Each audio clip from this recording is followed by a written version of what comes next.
What's the meaning of bladder?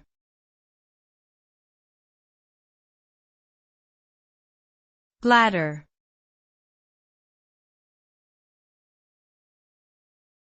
Bladder.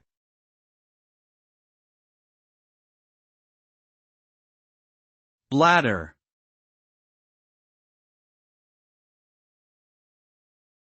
Bladder.